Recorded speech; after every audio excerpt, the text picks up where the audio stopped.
देखते हैं कि उत्तर प्रदेश में बीते कुछ दिनों से लगातार आंदोलन जारी है। आशा वर्कर्स अपनी मांगों को लेकर लगातार प्रदर्शन कर रही है। इस भीषण ठंड में भी आशा कार्यकर्ताएं जो है आज अपनी मांगों के लिए सड़क पर उतरी हुई है। आज भी वो अपनी मांगों को लेकर डटी हुई हैं। इसी बीच एक बड़ी खबर आ रही है कि शशि यादव ने आप सभी के लिए एक नया संदेश जारी किया है, जो भी हमारी बिहार की तमाम आशा वर्कर है उनके लिए भी, और जो भी देश भर की जो भी आशा वर्कर है उनके लिए भी ये संदेश बहुत ही ज़रूरी है। इसलिए आप कहीं से भी हैं तो वीडियो को ज़रूर पूरा देखिए। शशि यादव का वो संदेश आपको सुनना चाहिए, और साथ ही साथ जो मांग पत्र तैयार हुआ है वो मांग पत्र भी आपको दिखाएंगे हम, क्योंकि उस मांग पत्र पर जो भी मांगे शामिल की गई है मुझे बहुत अच्छा लगा। जो भी आप लोगों की बेसिक फैसिलिटीज़ होनी चाहिए, जो भी आप लोगों की बुनियादी मांगे हैं उनको वो शामिल किया है, इसलिए मुझे बहुत अच्छा लगा। तो वो मांग पत्र हम आपको दिखाएंगे। उस मांग पत्र पर क्या क्या जो है उन्होंने शामिल किया वो भी हम आपको दिखाएंगे। लेकिन उससे पहले हम आपको शशि यादव ने जो संदेश आपके लिए भेजा है वो संदेश सबसे पहले आप लोग सुनिए, फिर हम लोग मांग पत्र की तरफ रुख करेंगे। मैं शशि यादव, बिहार राज्य आशा कार्यकर्ता संघ गोप गुट एक्ट 2 की राज्य अध्यक्ष। बहनों, अभी 2-4 दिन पहले मैंने मैसेज किया था। 9 तारीख को ऑल इंडिया स्तर पर यानी पूरे भारत स्तर पर उत्तर प्रदेश की आशा और संगनियों के हड़ताल के समर्थन में कार्यक्रम का फैसला लिया गया है स्कीम वर्कर्स फेडरेशन संगठन की तरफ से।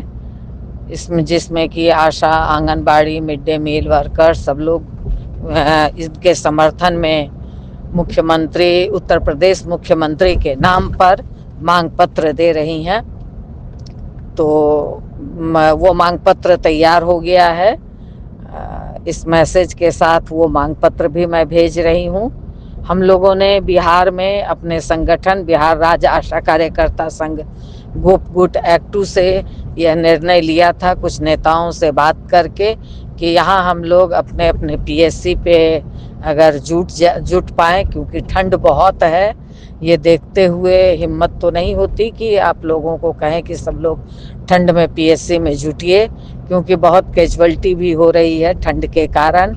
इसलिए इस चीज़ को देखते हुए जितने भी लोग जुट सकती हैं वो लोग ज़रूर जुटें, और जुट करके उत्तर प्रदेश के आशा हड़ताल के समर्थन में, क्योंकि आशाओं का हड़ताल चल रहा है और जिस तरह से सरकार का नकारात्मक रवैया है, वार्ता नहीं हो रही है। इस ठंड में कई कैजुअल्टी, कई आशा कार्यकर्ता शहीद हो गई हैं। तो इसलिए जब हम लोग हड़ताल पे थे तो उत्तर प्रदेश के आशा और संगिनी हम लोग के समर्थन में उतरी थी, पूरे देश की ही आशा संगिनी उतरी थी। इसलिए पहला दायित्व तो हमारा बनता है कि आशा संगठन को मजबूती के साथ उस हड़ताल का समर्थन करना है, और साथ ही पेमेंट के लिए भी जो नहीं मिल रहा है तो उसके लिए भी हम लोग लगे हैं, बात हो रही है। और इसलिए कोई भी कई जगह से फ़ोन आ रहे हैं कि सारा फिर दावा मांगा जा रहा है, इसके लिए कुछ पैसे मांगे जा रहे हैं। ये सारा कहीं कुछ करने की ज़रूरत नहीं है।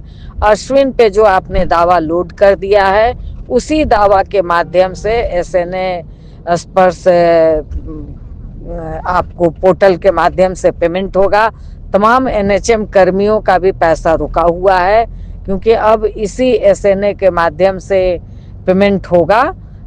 इसलिए सिर्फ आप देखिए कि आपके सर्टिफिकेट में आपको जो ये मिला था, आपने मतलब क्या कहते हैं उसको, ज्वाइनिंग लेटर, या जो आपको ज्वाइन करते समय जो आपको कागज मिला था, सर्टिफिकेट मिला था, उसमें बस उसमें जो उम्र है वो सर्टिफिकेट से के उम्र से मिलान होना चाहिए, और वही मिलान आधार कार्ड, पैन कार्ड के साथ होना चाहिए। उम्र में कहीं कोई डिफरेंस नहीं होना चाहिए। कुमारी देवी ये तो चलता है, इसलिए इसके लिए बहुत ज़्यादा मतलब परेशान होने की ज़रूरत नहीं है, मगर उम्र डिफरेंट नहीं होना चाहिए, क्योंकि उम्र रिटायरमेंट के हिसाब से और फिर उम्र अलग अलग होगा तो दिक्कत हो जाएगी। ये ज़रूर आप लोग चेक कर लीजिए अपने तमाम सर्टिफिकेट का। एक चीज़ सब्जेक्ट बना करके रखिए। लगातार इसको मैं 2-3 साल से इस बात को कह रही हूँ, क्योंकि अब सरकार के यहाँ आप पहले जैसा ढीला ढाला कर रखिएगा तो वो नहीं चलेगा। इसलिए इस बात पर ध्यान दीजिए। और मैं उत्तर प्रदेश के मुख्यमंत्री के नाम का आवेदन मैं डाल रही हूँ मैसेज के साथ, और ईमेल नंबर भी डाल रही हूँ।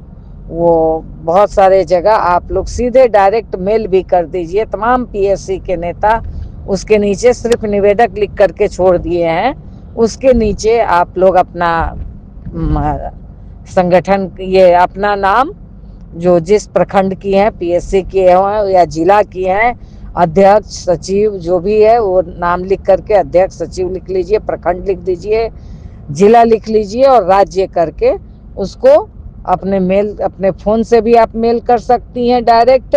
और नहीं करने आता है तो कैफ़े में जाइएगा तो मेल कर देगा इस नंबर पे। तो ये काम सभी पीएससी से, जहाँ जुटान हो वहाँ भी, और जहाँ जुटान नहीं हो रहा है वहाँ भी आप इस लेटर को निकाल करके कम से कम उत्तर प्रदेश के मुख्यमंत्री के नाम मेल जरूर कर दीजिए।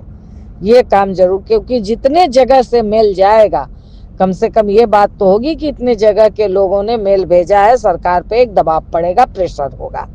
क्योंकि याद कीजिएगा, हम लोग भी जब हड़ताल पे थे तो सभी जगह से हमारे बिहार के मुख्यमंत्री के नाम लोगों ने आवेदन भेजा था।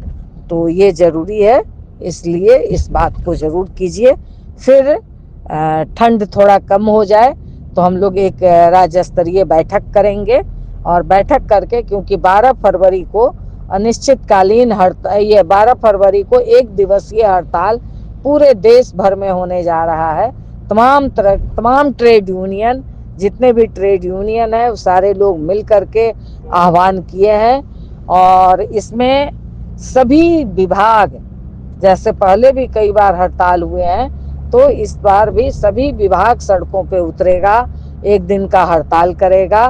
तो ये इस हड़ताल में स्कीम वर्कर बहनें भी बढ़ चढ़ करके हिस्सा लेंगी, इसलिए हम लोगों को भी बढ़ चढ़ करके हिस्सा लेना है। इन्हीं बातों के साथ इनकलाब जिंदाबाद, इस मैसेज को नीचे तक फैला दें और ज़रूर सुने, और ज़रूर आप 9 तारीख को आवेदन आप लोग अपने मेल के जरिए उत्तर प्रदेश के मुख्यमंत्री को भेज दें। मैं भी उस दिन आशा और संगिनियों के हड़ताल में उत्तर प्रदेश के गोरखपुर में, जहां उत्तर प्रदेश के मुख्यमंत्री का घर है, वहां मैं जा रही हूं उनके हड़ताल के समर्थन में।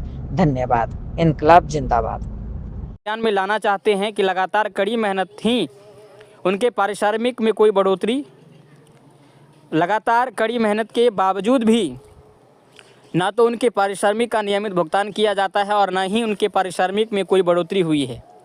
गौरतलब है कि उत्तर प्रदेश की आशा और संगिनी वर्षों से केंद्र और राज्य सरकार द्वारा दिए गए कई कार्यों के लिए घोषित प्रोत्साहन राशि से भी वंचित है।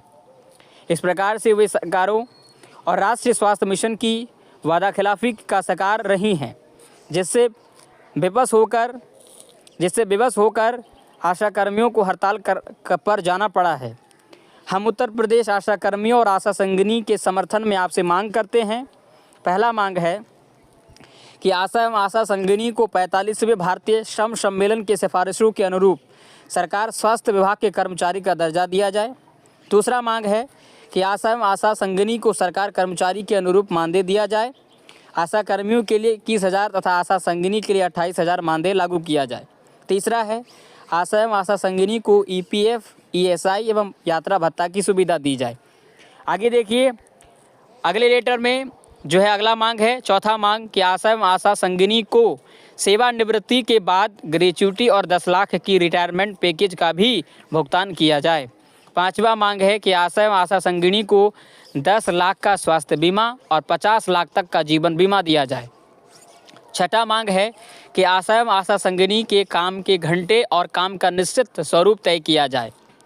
सातवां मांग है कि गोल्डन आयुष्मान कार्ड और आभा परिचय पत्र के सृजन में किए गए योगदान का सितंबर 2025 तक का पाए 225.2 करोड़ एकमुश्त भुगतान किया जाए।